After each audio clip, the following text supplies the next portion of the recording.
Hello hi नमस्ते आशा करूँ video को फास्ट लाइक जाए देखिए समस्ते तो आपण मैंने रथयात्रा तो देश विदेश सबुआड़े देखुं सबू रथयात्रा ठू यही रथयात्रा यूनिक मु आसिक पहुंची जाइए लवणगिरी रथयात्रा एठिकार रथयात्रा खासियत है एठी रथ पहाड़ ऊपर को टणा जाए माने तलू पहाड़ ऊपर को राति पाइले बाहुड़ा बाहुड़ा यात्रा आउ काली सकाळु सकाळु ही आपन देखिया मिलिबो ए सुंदर दृश्य आ मु आपन देखैबी ए रथ ର ମାନେ ଦି ପଟେ ଟଣା ଯାଏ ଆଗ ପଟେ ରସ ଲାଗିଥାଏ ପଛ ପଟେ ରସ ଲାଗିଥାଏ ତ ଚାଲନ୍ତୁ ପାଖକୁ ଯାଇ ଦେଖିବା ଏବେ ତ ବର୍ତ୍ତମାନ କେହି ନାହାନ୍ତି ଏଠି କାହାକୁ କହିଲି କେହି ନାହାନ୍ତି ମୁଁ ଭାବିଥିଲି ଆଜି ବାହୁଡ଼ା ପୂର୍ବ ଦିନ କିଛି ତ ଲୋକ ଥିବେ ପୁରୀ ଭଳିଆ ଯେହେତୁ ନୁହେଁ କେହି ନାହାନ୍ତି ରଥ ଖାଲି ସିଂହାସନ ଖାଲି ଆଉ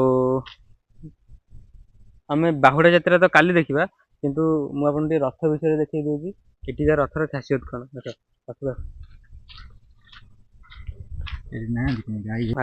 ରଥ ଦୌଡ଼ି ଲାଗିଛି ଆଗରେ ପଛ ପଟିବାର ରଥ ଦୌଡ଼ି ଲାଗିଛି ଦେଖିବା ଦେଖନ୍ତୁ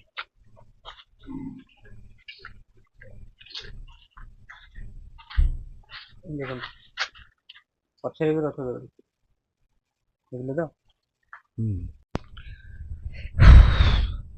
ତ ଏଇଟା ଦେଖୁଥିବେ ଏଇଟା ଆମର ତଳେ ଯୋଉ ବ୍ରେକ୍ ଟା ଲଗିଯାଇଛି ଏଇଟାକୁ ବାଡ଼େଇକି ବାହାର କରିବା ପାଇଁ ଏଇଟା ୟୁଜ୍ କରାଯାଏ ଯୋଉଟା ହ୍ୟାମର ଭଳିଆ ହେଇଛି ହଁ କାଠର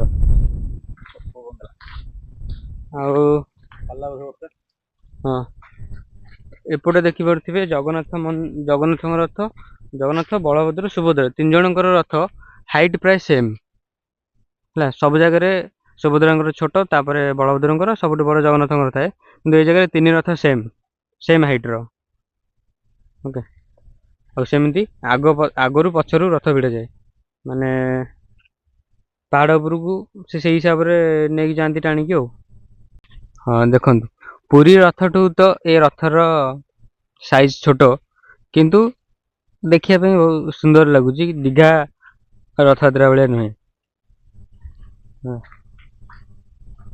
ତ ସୁଭଦ୍ରାଙ୍କ ରଥ ଏପଟେ ବଳଭଦ୍ରଙ୍କର ରଥ ଥୁଆ ହେଇଛି ତିନି ରଥ ସକାଳ ପାଇଲେ ଗଡ଼ିବ ବର୍ତ୍ତମାନ ବାଜିଲାଣି ରାତି 3ଟା ଆଉ କିଛି ସମୟ ପରେ ବାହୁଡ଼ା ଯାତ୍ରା ସବୁବେଳେ ଆପଣ ପୁରୀ ରଥଯାତ୍ରା ଦେଖୁଛନ୍ତି ଥରେ ଏଇ ରଥଯାତ୍ରା ଦେଖନ୍ତୁ ୟୁନିକ୍ ଲାଗିବ କିଛି ନୂଆ ପ୍ରକାର ରଥଯାତ୍ରା ଏଠି ହୁଏ ବୋଲି ମୁଁ ଏଠିକି ଆସିଛି ମୁଁ ଆଶା କରୁଛି ଭଲ ଲାଗିବ ତମକୁ ଏଇ ରଥଯାତ୍ରା କେମିତି ଲାଗେ ଏଇ ରଥଯାତ୍ରା ତ ମୁଁ ଦେଖିନି କିନ୍ତୁ ରଥର ଷ୍ଟ୍ରକ୍ଚର ମାନେ ଆମେ ମନ୍ଦିରର ଯୋଉ ଜଗନ୍ନାଥ ମନ୍ଦିର ଯୋଉଟା ହାଇଟରେ ଅଛି ଆଉ ସେଇଠୁ ଏ ରଥକୁ ଏତେ ଦୂର ମାନେ ପାଖାପାଖି 2 କିଲୋମିଟର ହବ ତାକୁ ଆଣିକି ଆସିବା ତାକୁ ପୁଣି ନେଇକି ଯିବା ଏଇଟା ଗୋଟେ କାଠିକର ପାଠ କାରଣ ଜଣେ ପଛରୁ ମାନେ କିଛି ଲୋକ ପଛରୁ ଟାଣିକି ରଥକୁ ମାନେ ଭିଡ଼ିକି ରଖିବେ ଆଉ କିଛି ଜଣ ଆଗକୁ ଭିଡ଼ିବେ ଟିକେ କ'ଣ ବାଲାନ୍ସ ଏପଟ ସେପଟ ହବ ରଥ ଚଢ଼ିଯିବ ଡାଇରେକ୍ଟ କାରଣ ଯେତେବେଳେ ହାଇଟରେ ଯେତେବେଳେ ଚଢ଼ିବ ଗୋଟେ ହାଇଟରେ ଚଢ଼ିଲେ କ'ଣ ତଳ ଆଡ଼ୁ ଧରି ନିଅନ୍ତୁ ହାଇଟ୍ ଉପରକୁ ଚଢ଼ା ହେଉଛି ଉପରେ ଯିଏ ରହିଲେ ସେମାନେ ଭିଡ଼ିଲେ ସେମାନେ ଆଗକୁ ଭିଡ଼ିବେ ପଛ ଲୋକ ଟାଣିକି ଧରିଥିବେ କାଳେ ରଥ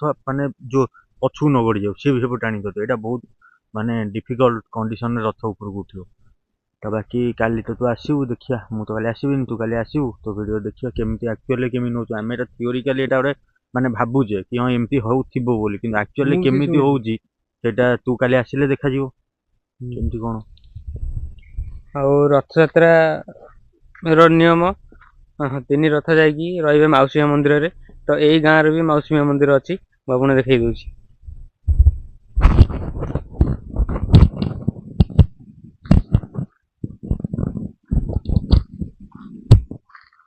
ये देखो माउसी माँ मंदिर रे खाली गाई कई लोक गोटे भी ना ओ गोटे चंदन कर्पूर जो मंदिर जो बासना आसे से बासना आसूची ना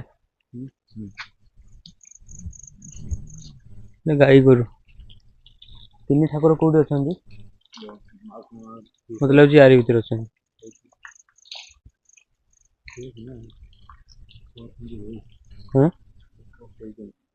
कौटी तो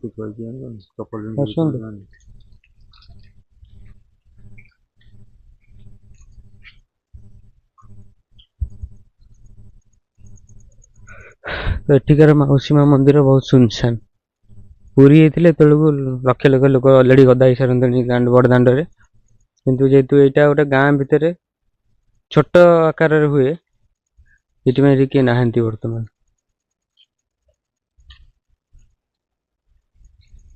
ଠାକୁର କୋଉଠି ଅଛନ୍ତି? ଏଇ ଭିତରେ ନା?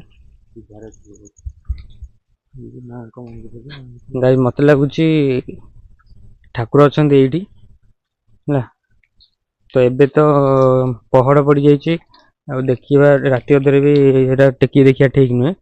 ମୁଁ ଆପଣଙ୍କୁ କାଲି ସକାଳେ ଦେଖେଇବି। ଓକେ, ତ ଏବେ ଚାଲନ୍ତୁ ଦେଖିବା ପାହାଡ଼ ଉପରେ ଥିବା ଲବଣଗିରି ଜଗନ୍ନାଥ ମନ୍ଦିର। ଗାଇସ୍ ଟିକେ ଇମାଜିନ୍ କରନ୍ତୁ, ଜଗନ୍ନାଥ ମନ୍ଦିର ରହିଲା ପାହାଡ଼ ଉପରେ, ପୁରା ଟପରେ। ପାହାଡ଼ ଉପରକୁ ଏ ରଥ କେମିତି ଟାଣୁଥିବେ ସେଇଟା ମୋତେ ଦେଖିବାର ଅଛି। ଆଉ ଆପଣ କାଲିର ଭିଡ଼ିଓକୁ ଜମା ବି ମିସ୍ କରିବେନି, ଗୋଟେ ନୂଆ ଜିନିଷ ଦେଖିବା ପାଇଁ ମିଳିବ ଆପଣଙ୍କୁ। ତ ଚାଲନ୍ତୁ ଏବେ ଯିବା ଜଗନ୍ନାଥ ମନ୍ଦିର ଟିକେ ଦେଖିଦେବା, ଜଗନ୍ନାଥ ମନ୍ଦିରଟା କେମିତି। ଆଉ ଜଗନ୍ନାଥ ମନ୍ଦିରଟା ନୂଆ ତିଆରି ହେଇଛି, ବହୁତ ସୁନ୍ଦର ମୁଁ ଶୁଣିଛି। ସେଠିକି ଚାଲନ୍ତୁ ତାପରେ ଦେଖିବା।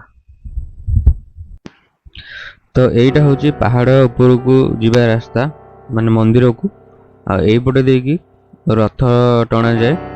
ଆଉ ଏଇ ରୋଡ଼ରେ ରଥ ଟାଣିବା କେତେ ଡିଫିକଲ୍ଟ ଆପଣ ଦେଖିଲେ ହିଁ ଜାଣିପାରିବେ। ତ ଆଗକୁ ଦେଖନ୍ତୁ କୋଉ ଭଳିଆ ରାସ୍ତା ଦେଇକି ରଥ ଯିବ।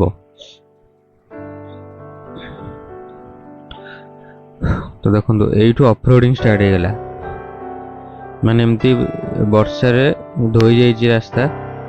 ଆଉ ଏଇଥିରେ ରଥ ଟାଣିବା ବହୁତ କଷ୍ଟ। ଧୀରେ ଧୀରେ ଧୀରେ ଧୀରେ ଏଇଟା ଉପରକୁ ଏମିତି ଚଢ଼ି ଚଢ଼ି ଚଢ଼ି ଚଢ଼ି ଯାଉଛୁ ଆମେ। ଆପଣଙ୍କୁ ତ ଭିଡ଼ିଓରେ ଜଣାପଡ଼ୁନଥିବ, ମୁଁ ଉପରକୁ ଯାଇକି ଆପଣଙ୍କୁ ଦେଖେଇଦେବି ଏଇ ତଳଟା କେମିତି ଦେଖାଯାଉଛି ଉପରୁ। ଓକେ, ତ ଏଥିପାଇଁ ଏଇ ରଥଯାତ୍ରାକୁ ମୁଁ ୟୁନିକ୍ ବୋଲି କହୁଛି। କିଛି ତ ଡିଫରେଣ୍ଟ ଅଛି ଏଇ ରଥଯାତ୍ରାରେ, ତ ସେଥିପାଇଁ ମୁଁ ଏଇଠିକି ଆସିଛି। ଆଉ ଆପଣମାନେ କାଲି ଦେଖିଲେ ହିଁ ଜାଣିପାରିବେ ଆଉ ରଥ କେମିତି ଉପରକୁ ଚଢ଼ୁଛି ପାହାଡ଼ ଉପରକୁ।